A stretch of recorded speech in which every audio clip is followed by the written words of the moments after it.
This podcast is part of the Democracy Group.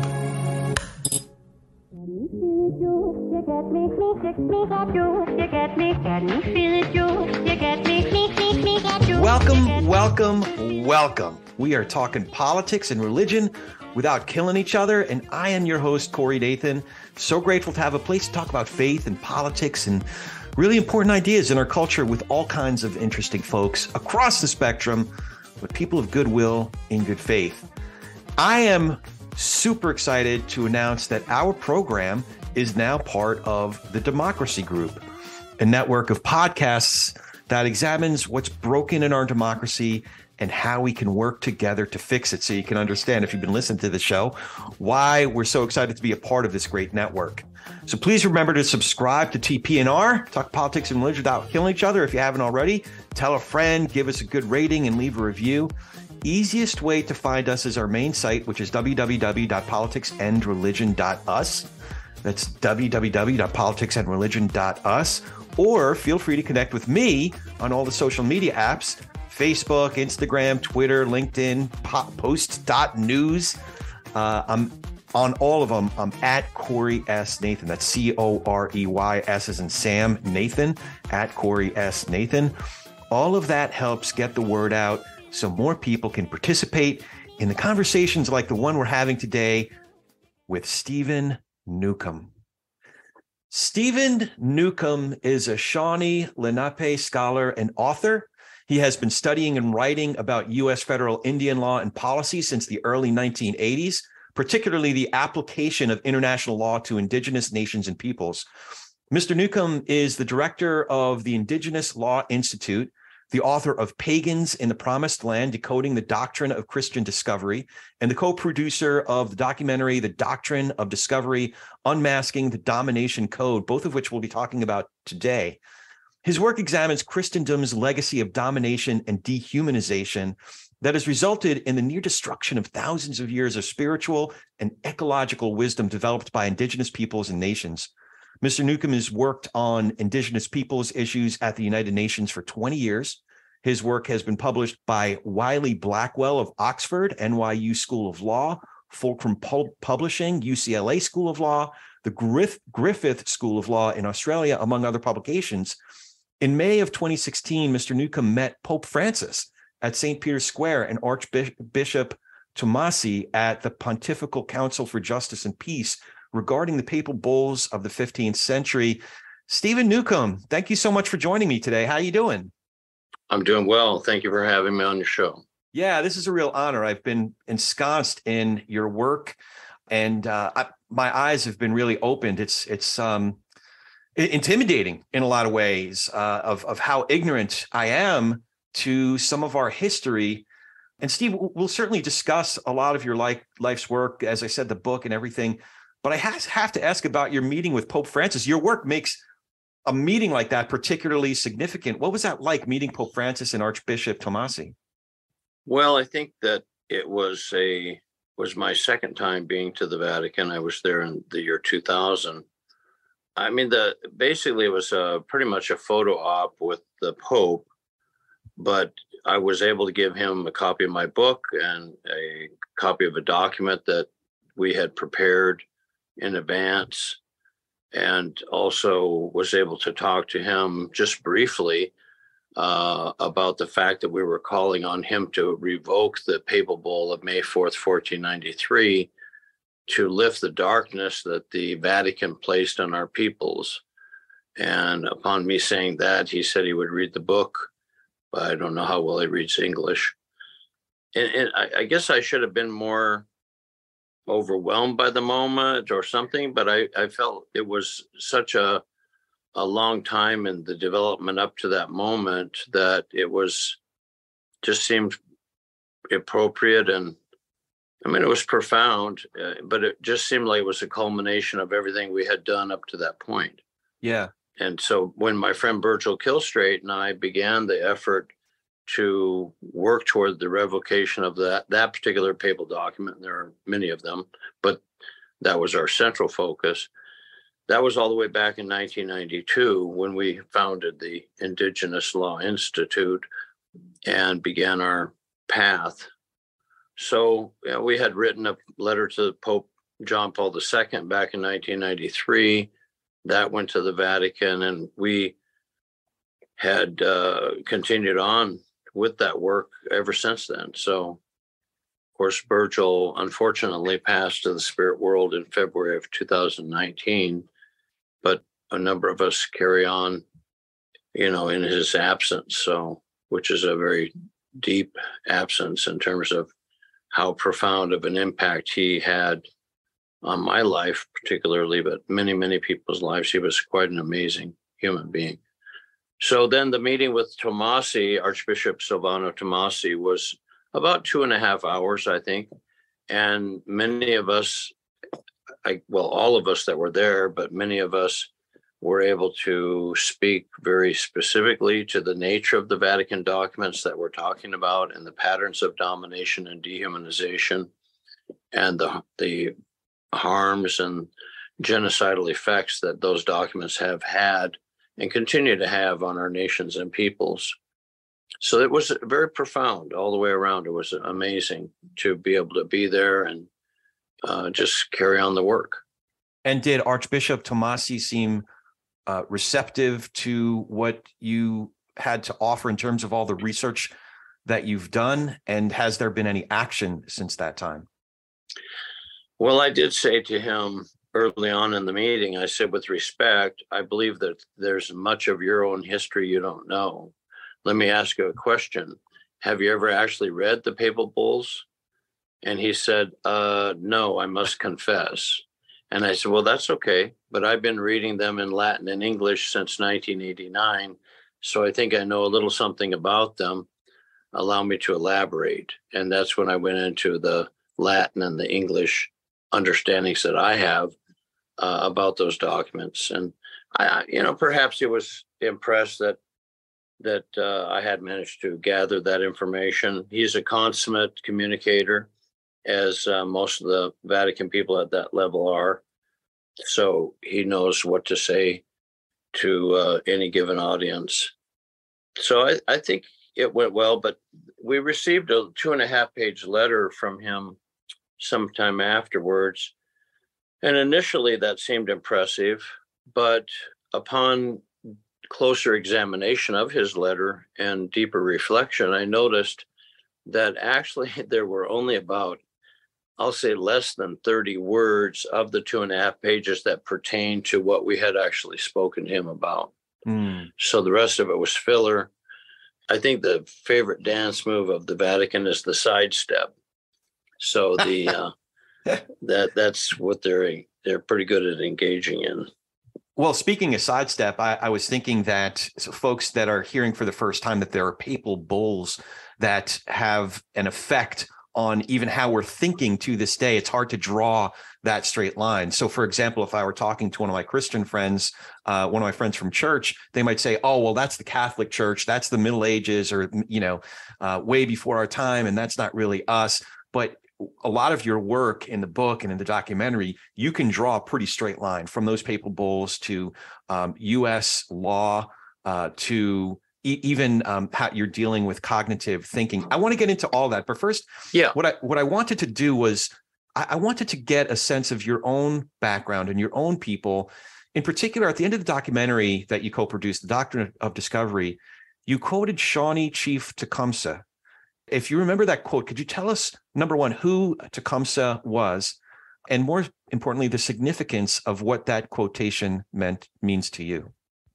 Well, Tecumseh was a Shawnee leader, a very profound man. He had a vision to unify the various Native nations in common cause against a common foe, namely the Americans, the long knives, as some people would call them, with their bayonets.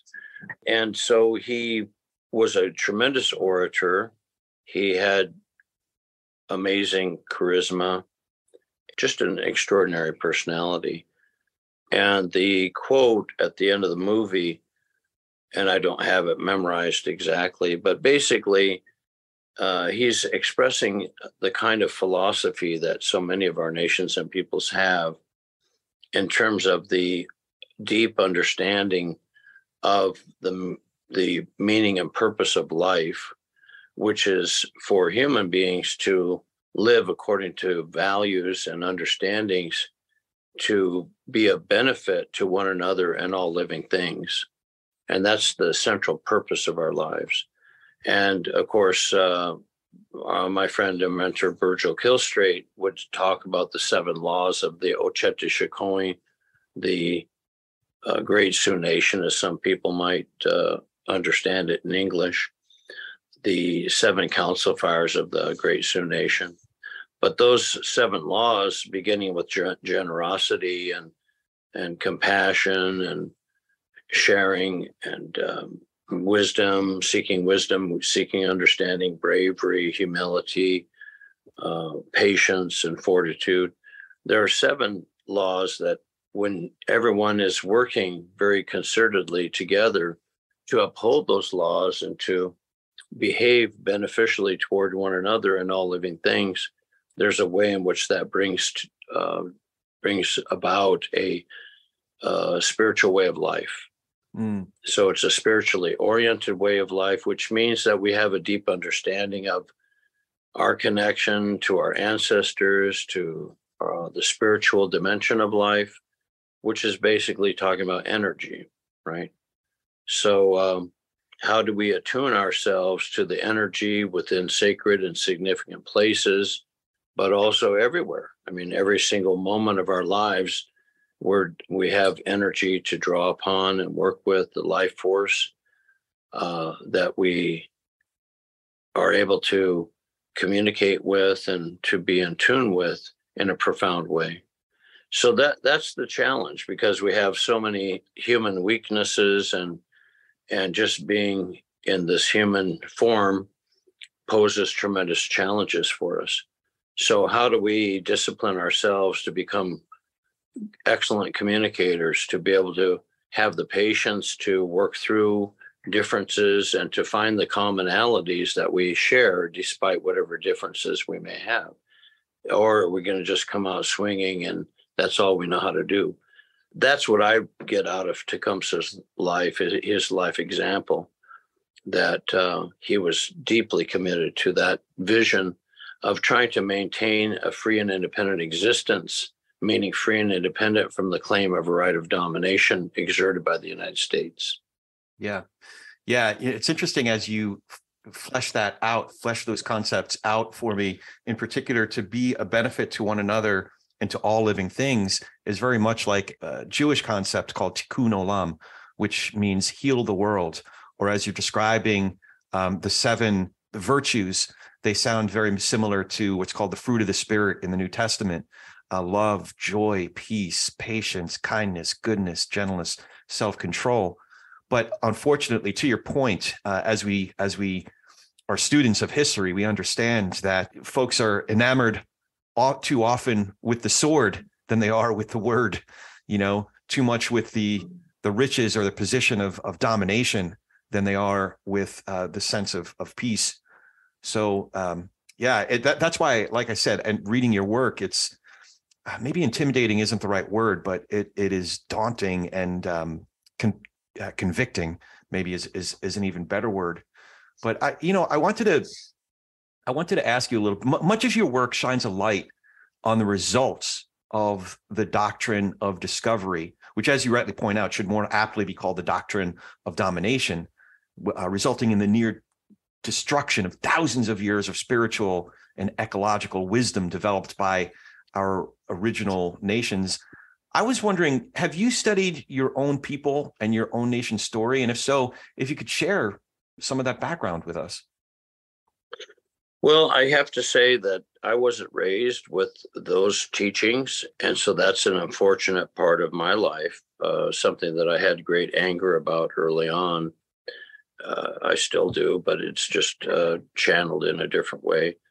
And so I don't really have a lot of those specific teachings. We didn't grow up with that.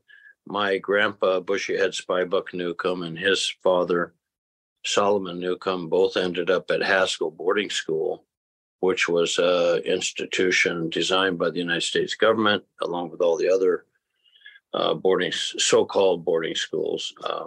One amazing Mohawk woman, Janelle Beauvais, pointed out schools don't have graveyards.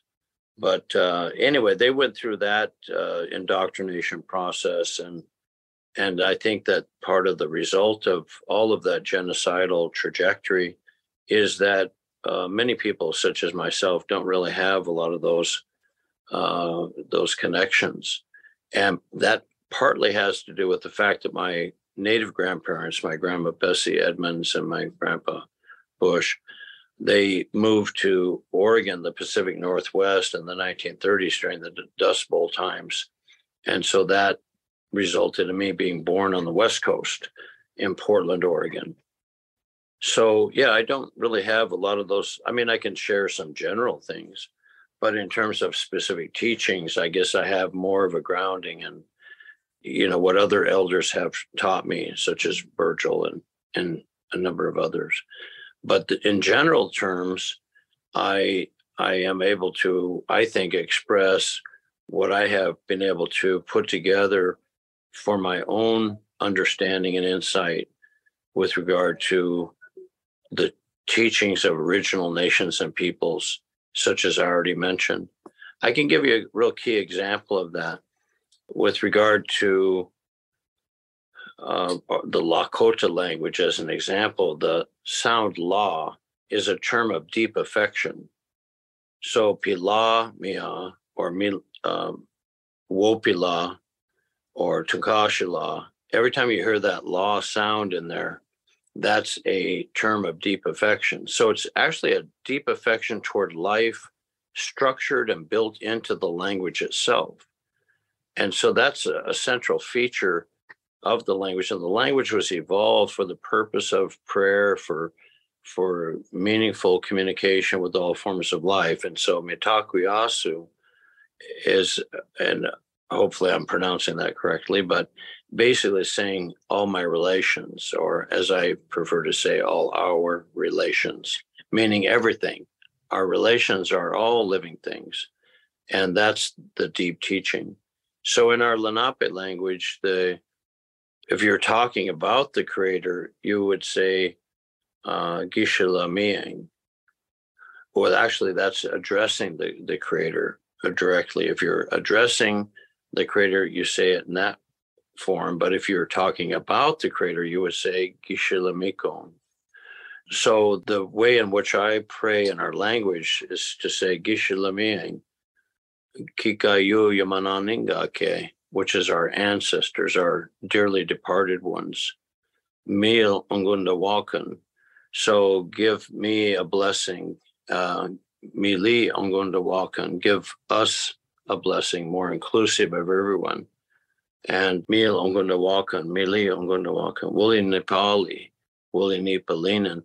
Basically, it's saying, stand me up straight and tall and true. This is my understanding of it, so that we can walk on the sacred path in honor of all life and all living things with respect, in a manner of respect. So that's the little bit that I have pieced together through our Lenape Talking Dictionary, which was put together by an amazing man named Jim Rementer, who has spent his entire adult life since he was quite young with our Lenape elders and putting together that dictionary. People can go right to the internet and look it up and hear sound files of our elders that are gone now. But fortunately, those things are preserved. And I think that it's amazing to consider the extent to which the United States government and the churches, the Christian society, if you want to call it that, work so concertedly with deep determination to destroy everything about our nations and peoples, and to destroy our languages and our cultures and our spiritual and ceremonial traditions and our connection with our traditional homelands and so forth, and to replace that with what they believed was what they called civilization, one meaning of which is the forcing of a cultural pattern on a population to which it is foreign. So isn't that interesting? That's that pattern of domination. If you're forcing a cultural pattern on other nations or peoples, you're engaging in domination, obviously. And when you engage in domination, you also engage in dehumanization. So that is some of the amazing information that I eventually pieced together by having a great anger at the fact that I didn't have a lot of the connection with our traditional teachings or wisdom and understanding. And so as a result of that, I did the best that I could to understand why had all that happened? Why did this happen to our peoples? And why was our family the way that it was in terms of the amount of dysfunction and so forth? So, and why was I such a wreck in terms of my orientation toward life? So a big part of my process has been attempting to heal and to work through that. Yeah. And as a result of that, I've acquired quite a lot of information about everything we're talking about. Yeah. Yeah. So I want to point out just a coincidence. I think you said your grandmother's name is Bessie and one of your grandfather's names is Solomon. My grandparents on the Nathan side is Bessie and Solomon Nathan. So interesting. Yeah. And and for what it's worth, in Yiddish, the syllable la is also a term of affection. So when you call somebody bubala, tatala at the end of a word, it's a very much a term of affection. Those are some points of commonality that we can talk about, despite whatever differences we may have. So that's if I may, I'd like to really begin by setting a context for this interview, because I tend to do that in my presentations now. Yeah. And real quickly, that context is the original free and independent existence of our nations and peoples, extending back to the beginning of time through our oral histories and traditions. And the contrast of that with the system of domination that was brought by ship across the ocean and imposed on everyone and everything. And when we begin with that contrast, then we have a view from the shore, a view of our ancestors looking out toward those ships coming toward them invasively, and the view from the ship looking toward our ancestors with the intention of imposing that system of domination on everything. So I think with that, those four perspectives, we have the ability to have a very deep and meaningful conversation, no matter what the specific focus is. Yeah, no, absolutely. And listen, I much of the book was hard to get through because it's hard to get around history. It's hard to get around to also basic texts, fundamental texts that shaped the thinking of, folks coming from Europe and discovering, for example. They didn't discover that, just the fact that they saw something, all of a sudden that means they discovered it. Actually, that's a good place to start. At the top of the book, one of the first things that was gripping, you say Old Testament religious concepts form a significant part of the backdrop of federal Indian law and policy. And that could sound like a bold and shocking statement to folks who've never considered it. So I was hoping you could tease that concept out a little bit for us. Sure. Well, the way in which the Old Testament was used by a number of thinkers, it had to do with the concept of the chosen people and the promised land and the covenant between Abraham, who became Abraham through a naming ceremony, and the deity of the Old Testament. And that covenant was to go and take possession of a land that deity was showing to Abraham, who became Abraham, and to instruct him to go and receive that as an everlasting possession. So the word chosen has to do with being chosen by that deity to go and obtain that land. At least that's the way in which that story reads in my way of thinking, my interpretation of it. And the idea that a particular people are chosen by a deity, but all the peoples that are acknowledged as already living in that land that is to be taken over and taken possession of, those peoples are on the outside. The Hebrew people in the Old Testament are on the inside. And so you have the internal and you have the external. So the way in which the language of that Old Testament works is the people that are on the outside, the external people. If you go to Deuteronomy 20, verses 10 through 18, you get to a point where the deity of the Old Testament says, save alive nothing that breathes, as the Lord thy God has commanded you. Well, that's pretty clear what that means, right? And so that genocidal trajectory, even though that word was not yet coined by Raphael Lemkin, of the annihilation or killing off of an entire people and the intent to do so, that becomes a type of patterning that then ends up being used against so-called heathens, pagans, infidels, and unbaptized people within the Christian tradition. And so I laid that out in the book pretty clearly. There are a couple of other people who have talked about the doctrine of discovery in their books, but they leave that part of the story out.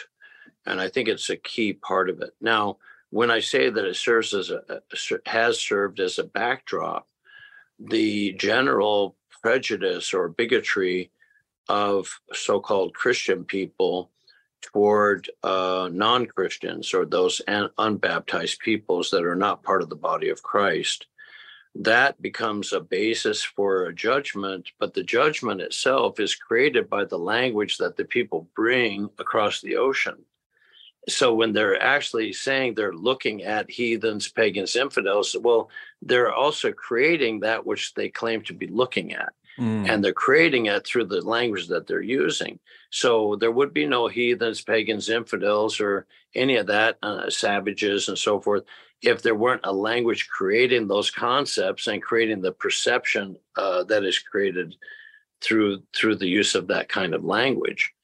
And so that's kind of the trick of the mind, that a lot of times people think that it's a fact. That is a heathen. Well, you projected that onto that person and called them that with that interpretation. And then you act as if you had no part in the creation of it. You're just witnessing it, independent of your language. No, your language created that. And now you're acting on the basis of that language and that whole reality system. And you're also working in a way that provides you the basis for making a negative judgment against those people, even though they may have done nothing to you, but they're sitting on the land that you're supposed to inherit. Yeah, because you're the chosen people. So it's really interesting to get into it. And there's always the danger that people would say, well, you're anti-Semitic, or you're this or that, or anti-Christian. I'm not into what I'm anti is anti-domination and anti-genocide and destroying the ecological systems through, destruction and devastation and poisoning with toxic chemicals and all those kinds of things.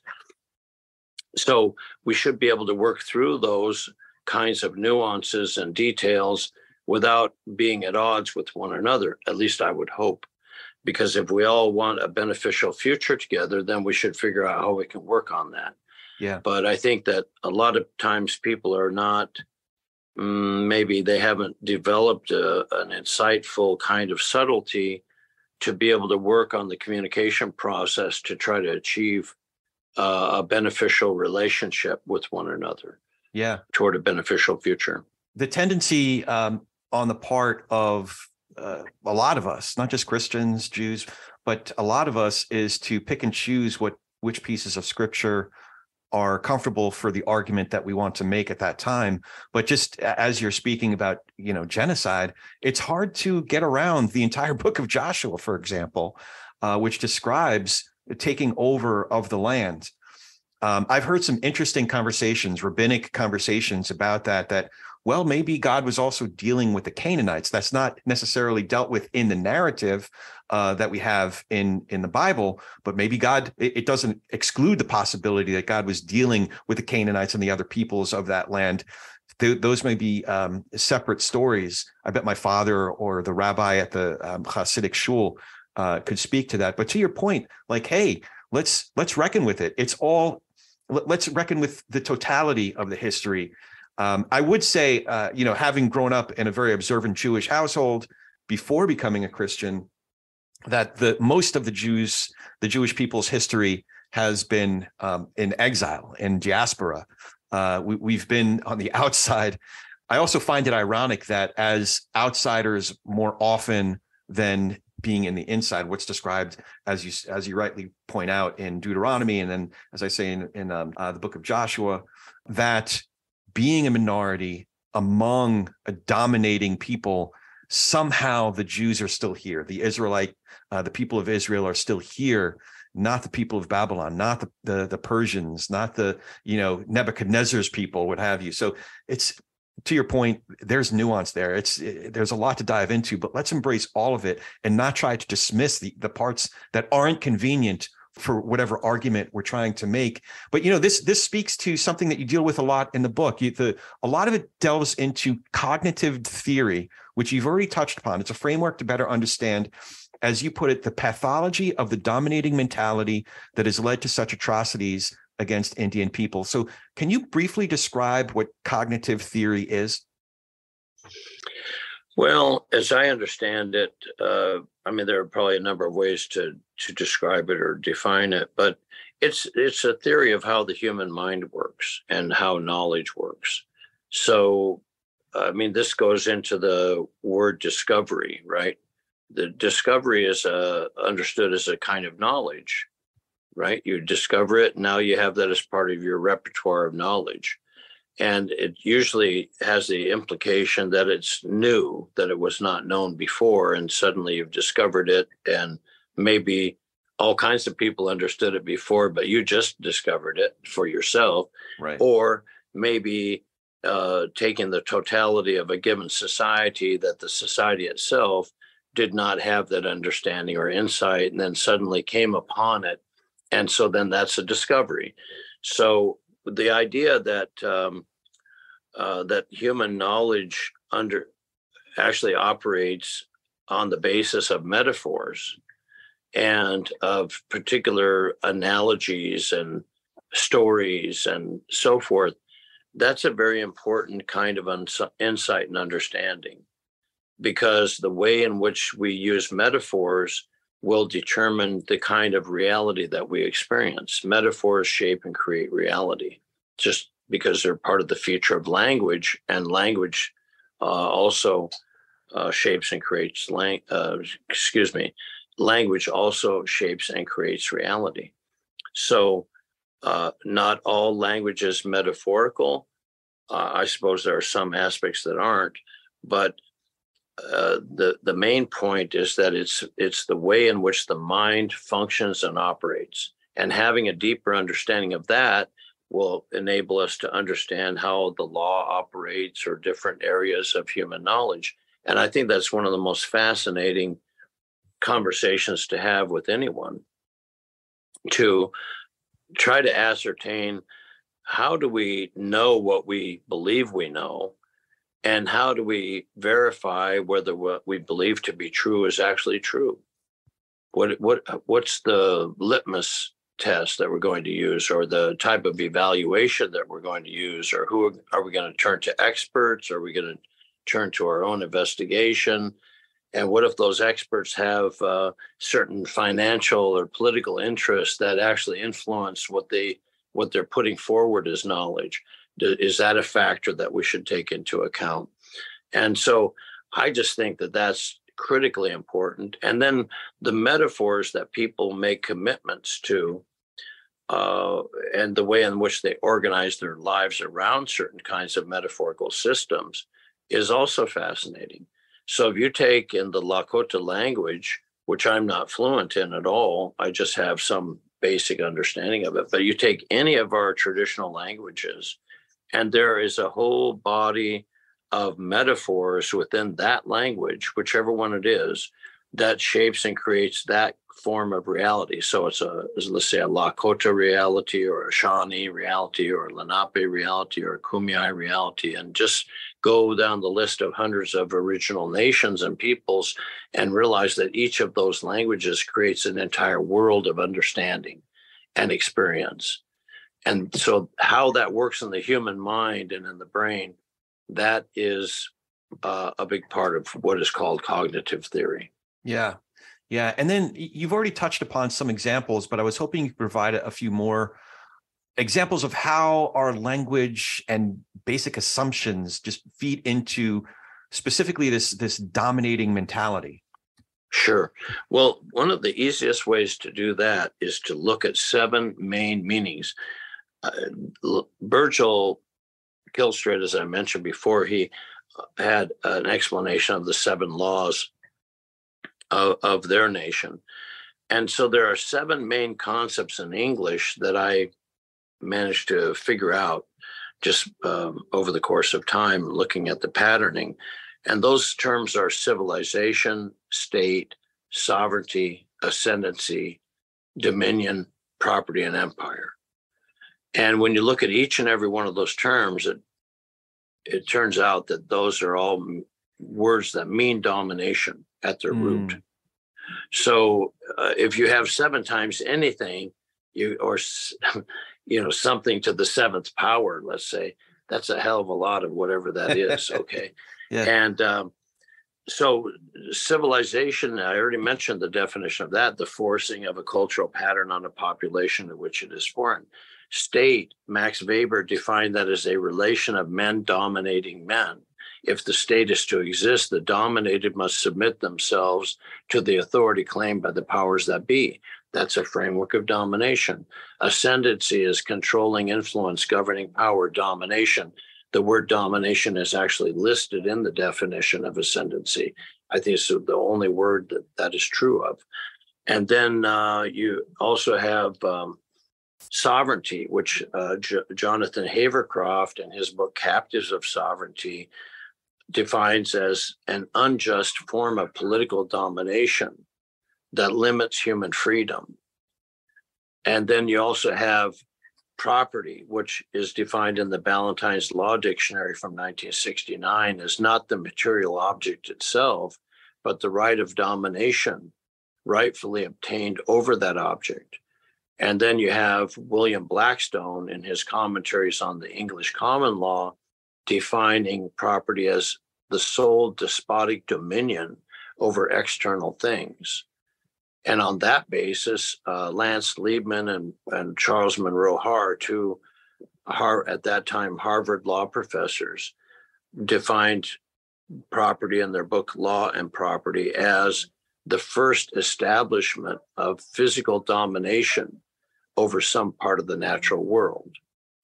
And then you have also the term empire, so which is obviously a system of domination. So if you have all 7 of those, and those terms serve as more or less the context or the starting point of the context, the framework of a societal system, well, then it's definitely based on domination, but it's called by so many other synonyms, or so many other synonyms are used within that system for people to express themselves and to communicate, that the domination aspect of it is never even noticed. There's a quote in the book that is just really still gripping my attention. I'm still ruminating on this. It's from the chapter A Metaphorical Experience in Federal Indian Law. You say the conception of Indian affairs as being akin to some huge Christian European reclamation project metaphorically conceives of American Indians as needing to be reclaimed or recalled from wrong or improper conduct by amending their character and behavior, or needing to be rescued from an undesirable or unhealthy state. So obviously, we're dealing specifically with Christendom's domination of the indigenous people of this continent.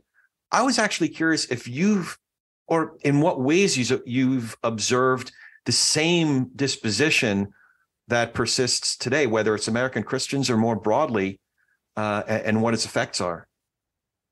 Well, let's see. Can you clarify that question a bit?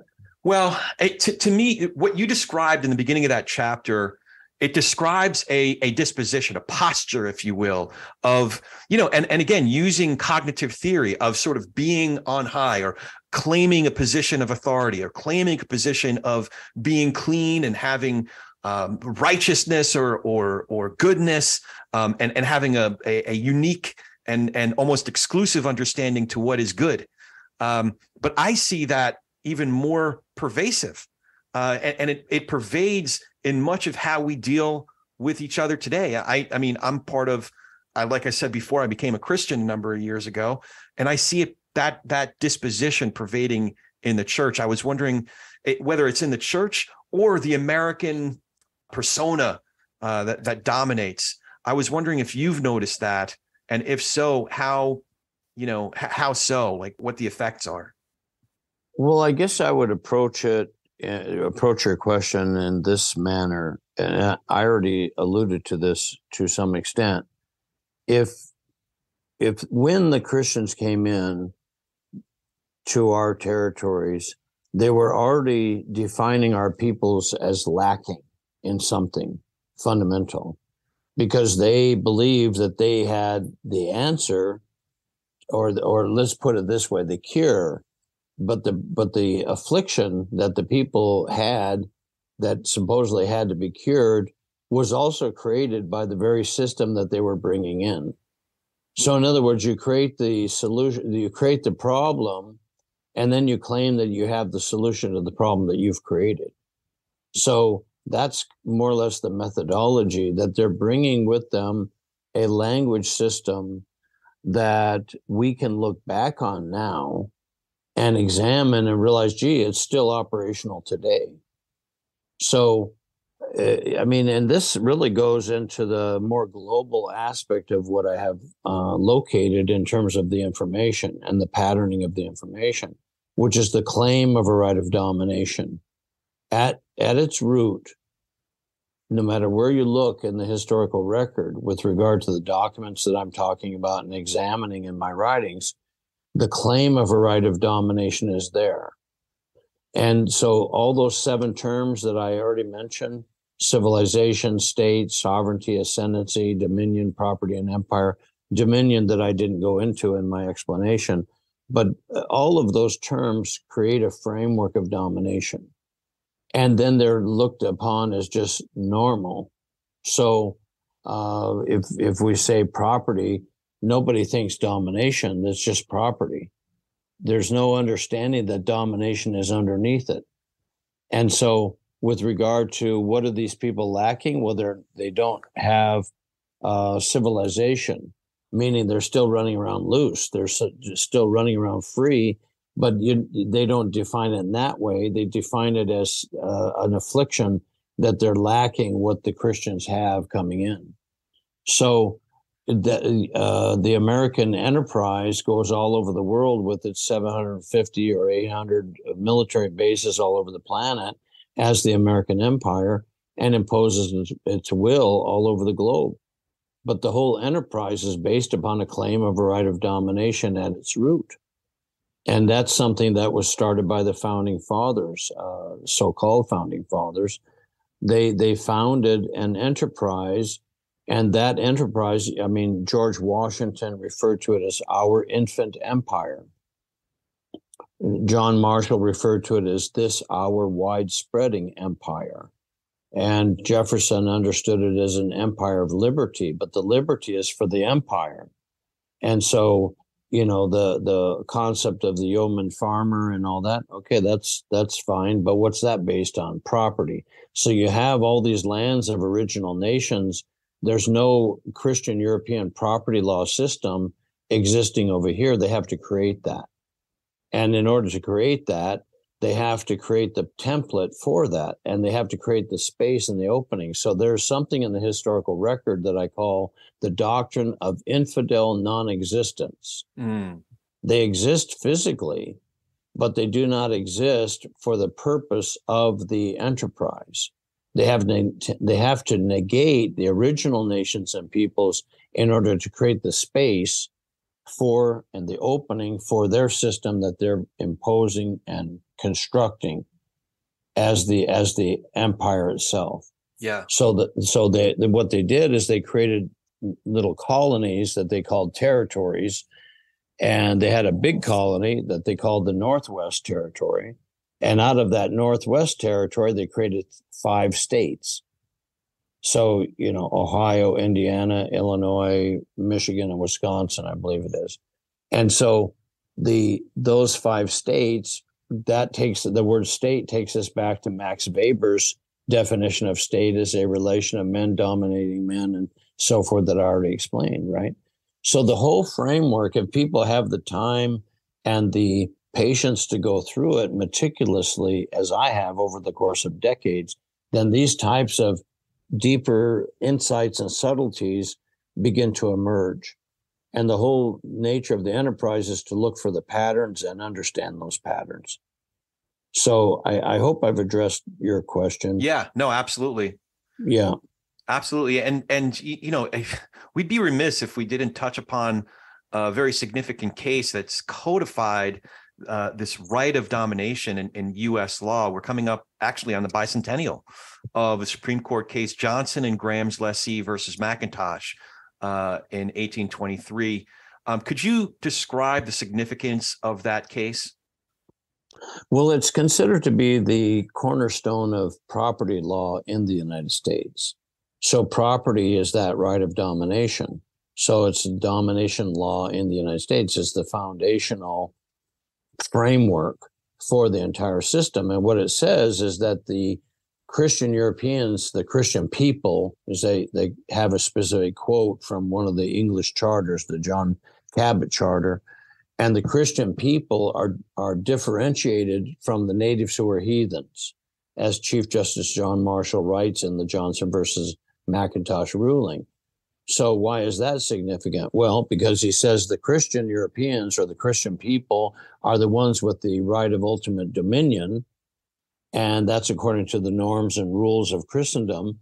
And then the natives who are heathens only have a right of occupancy, which is not a property right.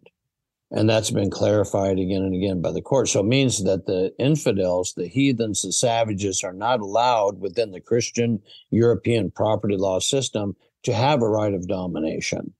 The right of domination is only for the Christians and that society that is being constructed, i.e. the American society. Yeah. So most people have no understanding of this at all, for good reason. Why would they need to know it?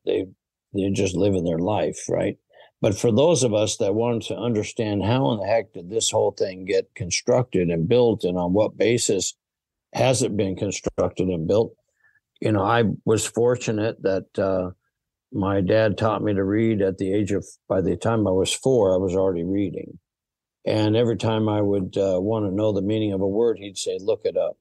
So I got in the habit of using dictionaries. Yeah, the book is, throughout you get to etymology even. It's great. Definitions and etymology and where it comes from.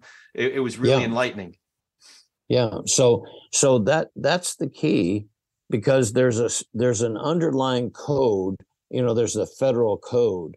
Well, they're really serious about that. It's an actual code and we can decode that. But we also have the Vatican papal documents of the 15th century, and the Johnson versus McIntosh ruling, and the papal bulls of the 15th century, just meaning papal decrees or documents issued by popes. That's what's meant by papal bulls, just the way they were sealed that resulted in them being called bulls. But the language within those documents illustrates so much of this. Because if you have a document whereby a pope purports to tell a king, namely the King of Portugal, to go to the western coast of Africa and to invade the people there, to capture, vanquish, and subdue them, to reduce them to perpetual slavery, meaning ongoing slavery, and to take away all their possessions and property. When you get deep into that language, you realize, well, that's a formula. That's a methodology. And you take that everywhere you go: invade, capture, vanquish, subdue, reduce to slavery or servitude or what have you. and to take away everything that belongs to them so that you will be enriched thereby.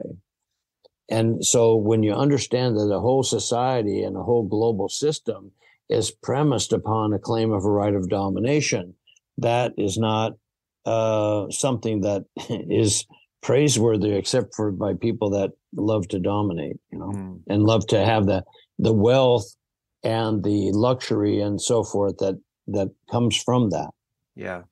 But, one other thing I want to mention here while I have the opportunity is that when you go into the etymology or the etymological connections that are associated with the word dominion, it takes you to the word domo that we cover in the film. And the Latin word domo means variously to subjugate, to subdue, to force into subservience, to tame, to domesticate, to cultivate, and to till.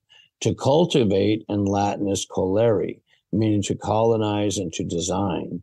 And we take the root of colonize, you have colon, the digestive tract of the predator body politic coming in invasively on top of the original nations and peoples and devouring everything. And then the root of colon is COLO, to filter out impurities in the process of mining. So the backdrop for all of it is mining, and it ends up resulting in the mining of everyone and everything for profit. So the whole structure of the whole global system is the claim of a right of domination for the purpose of wealth and power. And so there are people that are very skilled in that. They're experts in but here's the question that I have. How is it that the claim of a right of domination has become the organizing principle on the planet? It's an arbitrary decision for that to be the case. And I'm saying that there's no such thing as a right of domination. You can claim it all you want, but it doesn't actually exist. Yeah. And so we need to challenge that fundamentally, is my view. And it's interesting, going back to that Supreme Court ruling, Chief Justice John Marshall cites directly from those papal bulls. Yeah. From the 1400s. He doesn't. He barely alludes to them in passing. But who really picks up on that is Joseph Story, who was also on the Supreme Court. Right. And so in his commentaries on the Constitution of the United States, he goes into quite a lot of detail and quotes the Latin, some of the Latin language from the Vatican Papal Bull of May 4th, 1493, and includes that in his commentaries. And it's commentaries on the U.S. Constitution, which who knew that papal bulls from the 15th century had anything to do with the contextualization of the U.S. Constitution. Yeah. So that's very unique information. The other thing that's really interesting is that this isn't just a 200-year-old case. It's been cited, in the 21st in cases that were decided in the 21st century. Yeah. So it has far-reaching effects. It feels like the beginning of a conversation. Frankly, we could go for quite a bit more, but I really love the way that your conclusion in the book, and I'd love to, as one of the last couple questions here, what is our way out of this dark period that in many ways we're still in? Well, that's the tremendous question. I don't have an answer to that one. I think I was being far too optimistic in the conclusion of the book in saying it gets darker before the dawn. But I'm not sure what that dawn is. I mean, it dawns on us that, the whole thing is premised upon a claim of a right of domination, but does that enable us to see a way forward where that's no longer the case? I mean, this whole situation that's happened with East Palestine, Ohio, and that derailment of the train and the release of all those toxic chemicals and the igniting of all that, it's so emblematic of the way in which the whole, just the way in which the pristine landscape, the pristine waters that were here before they brought their system of domination over here, that's all destroyed.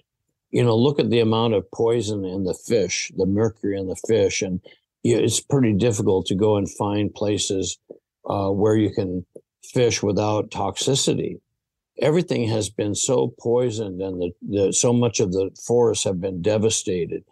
and on and on and on. So the ecological devastation and destruction of so much of the continent is part of the aftermath of the domination system. And I think that that's a conversation that could be an entire program. Yeah. Because when the corporations are actually mandated by law to do that which is most profitable, and when you have a culture of deception and of manipulation and of just deception, when that becomes a norm, what's the alternative to that? How do we get onto a different path? And I think that there has to be a fundamental examination of the very basis of the nature of the American society, but the whole global society. And I think that we, as original nations and peoples, have something meaningful to say about that. But our voices are usually excluded from the mix. And that's why I really appreciate you bringing me on your program and giving me this opportunity to air these views. Absolutely. And you know, like I said, this just feels like there are more questions than answers, but it means that That's right. It's the beginning of a conversation if we're in the midst of it. But I couldn't commend the book and the documentary enough, and all of your great work. The book, again, is Pagans in the Promised Land, Decoding the Doctrine of Christian Discovery. The documentary is The Doctrine of Discovery, Unmasking the Domination Code. Normally, I ask if you have any questions for me, but more importantly, since in the little time we have left, I want to ask, how can we find more information about you, any events that you have coming up, your wonderful book, the documentary, Original Free Nations, and all of the great work that you're doing? Well, thank you for that. People can contact me at info@originalfreenations.com. And I think even a phone number is there for people to ring me if they care to. And then we have an event through a platform called Red Thought, created by Joe De Gaudi, who was the chairman of the Yakama Nation for many years.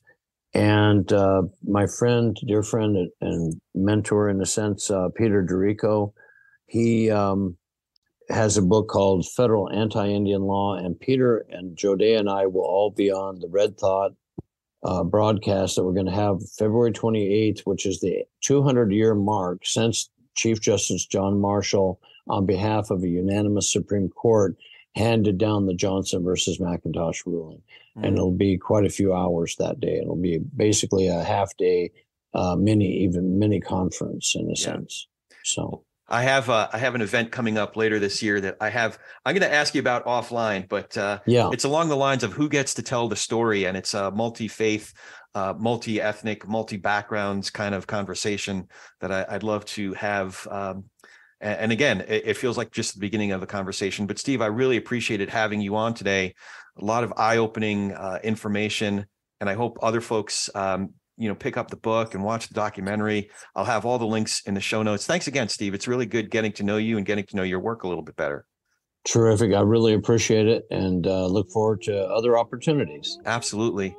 As always, if you dig what we're doing here, hit the subscribe button, leave a review and comments wherever you get your podcasts, and tell a friend about us. Talking politics and religion without killing each other. We're easier to recommend than ever. It's politicsandreligion.us. It's www.politicsandreligion.us. Or you can find me online at Corey S. Nathan. That's Corey with an E, and S as in Sam, at Corey S. Nathan. Now go talk some politics and religion with gentleness and respect, and have a great week. Thank you for joining us today. If you dig what we're doing here, it is super easy to follow us. You can go to our site, politicsandreligion.us. That's with the "and" spelled out, A-N-D. Politicsandreligion.us. And we're on all the socials, at TP&R Pod. You know, TP&R Pod for Talking Politics and Religion Pod. And here's a big way you can support us, by becoming one of our patrons. You can even become a producer or executive producer of our program and have a lot more say in who we bring on, the kinds of questions we explore, or just help us keep the lights on. But mostly, we really appreciate you giving us a listen. So for the whole team here at Talking Politics and Religion Without Killing Each Other, thanks for hanging out with us. We'll be back in a few days to do our little part in Tikkun Olam.